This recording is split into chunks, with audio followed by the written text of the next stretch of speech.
चोरी है 19 जून 1992 में उस वक्त के chief of the army staff general Asif Nawaz Janjua साहब ने कौमी असम्बली में उस वक्त नवाज शरीफ साहब वज़ीर आज़म थे, उनको एक फहरिस्त पेश की।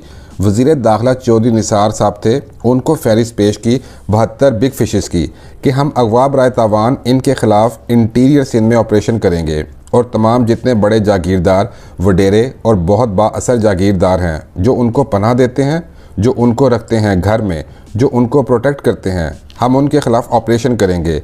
कौमी असम्बली, पाकिस्तान की कौमी असम्बली में आज भी 72 अफराद की फहरिस्त मौजूद है। अब ये दिखाया गया कि ये ऑपरेशन एक्विटीज़ के ख़िलाफ़ होगा, लेकिन 19 जून 1992 को जब ये ऑपरेशन का आगाज़ हुआ तो कराची, हैदराबाद और सिंध के शहरों में फ़ौज अपने ट्रकों पे, अपनी गाड़ियों में उन्होंने MQM के गद्दारों को ख़रीद कर, जिसकी सरबराही आफाक अहमद और आमिर खान कर रहे थे, उनकी सरबराही में शहर में दाखिल हुए और अटैक शुरू कर दिया।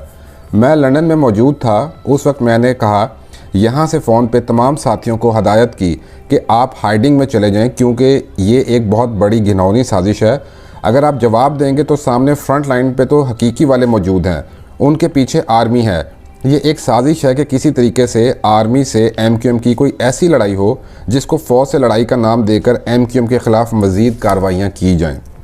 मैंने बिल्कुल इसके उल्ट फ़ैसला करके सबको कहा हाइडिंग में चले जाएं, और 1992 से लेकर आज तक सैकड़ों कारकुनान आज भी लापता हैं। चौधरी शुजात साहब ने सेनेट के ऐवान में बयान दिया कि वो जो मिसिंग पर्सनस हैं MQM के, वो जनरल नसीरुल्लाह बाबर जो पीपल्स पार्टी के वफाकी वज़ीर दाखिला थे, उन्होंने इस्लामाबाद लाकर मारगला की पहाड़ियों पे उन्हें गोलियां मारकर वहीं दफन कर दिया। ये सब चीज़ें रिकॉर्ड पर हैं।